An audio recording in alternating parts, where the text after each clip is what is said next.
Bonjour à toutes et à tous et bienvenue pour cette nouvelle vidéo hebdomadaire sur l'actualité des marchés. Alors je vais revenir avec vous tout d'abord sur l'évolution de nos perspectives. Je rappelle que notre document Perspective a été mis à jour ce mois-ci et est déjà disponible sur notre site internet. Après, nous ferons un petit point rapide sur l'actualité de la semaine passée. Alors, si on regarde d'un point de vue plus fondamental les marchés, on estime que notre scénario central est toujours valide. Encore une fois, ce scénario central met en exergue le fait que les fondamentaux économiques sont bons, que ce soit aux États-Unis ou en Europe, et que le marché ainsi que les banques centrales devraient voir au travers des risques géopolitiques et notamment du conflit au Moyen-Orient. Alors, bien évidemment, c'est toute chose égale par ailleurs. Il y a un deuxième scénario alternatif d'enlisement qui ferait monter les prix du pétrole encore plus haut avec des risques sur la croissance qui seraient plus élevés.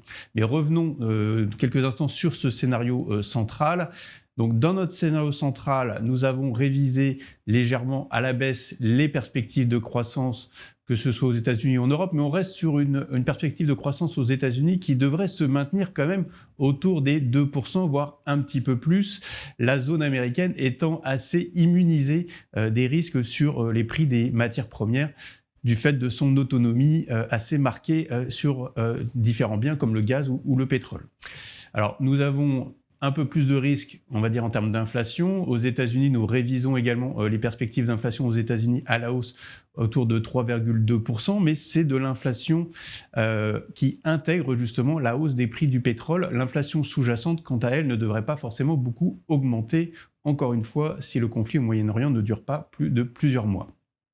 Si on regarde côté Europe maintenant, l'Europe est plus exposée et on pourrait avoir une croissance qui soit limitée à 1% autour pour 2026 et une inflation qui augmenterait également sur la zone des 2,5%.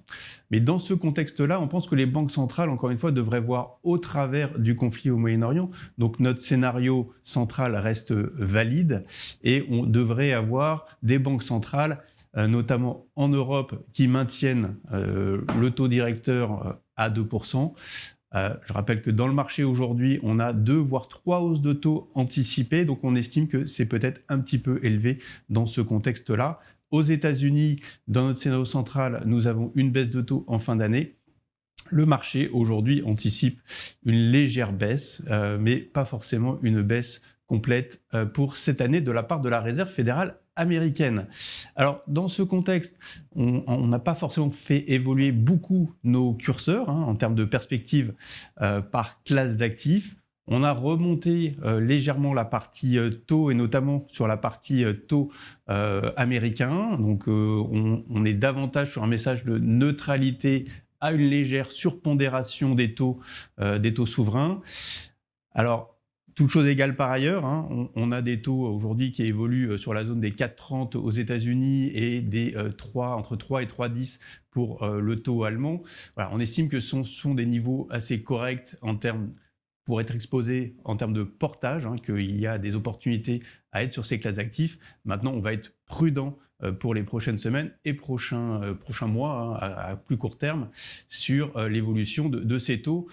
Mais on estime qu'à moyen terme ou plus long terme, on peut être exposé. Et on peut être exposé également sur les classes d'actifs crédit investment grade ou crédit haut rendement, qui offrent du portage également, si on peut supporter une volatilité à plus court terme. Donc, pas forcément de changement très marqué de ce côté-là. Sur les actions, nous ne changeons pas forcément grand-chose. Nous augmentons le curseur sur la partie Japon, que nous avions abaissé au mois de février, et nous le remontons aujourd'hui. Pourquoi ? Parce que c'est la zone qui, selon nous, a le plus souffert et a le plus baissé au cours des dernières semaines et qui a le plus de potentiel de rebond. Voilà pour les changements principaux. Un petit mot très rapide sur l'actualité de la semaine.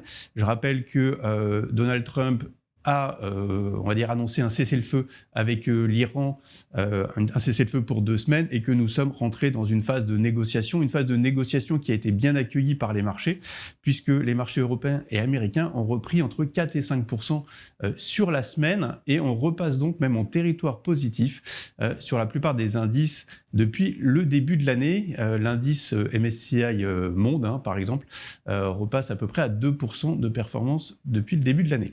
Voilà, donc des performances des marchés qui sont rassurés par ce cessez-le-feu et des performances qui repartent à la hausse. Alors c'est vrai pour les marchés actions, c'est vrai aussi pour le marché du crédit avec des marges qui se resserrent.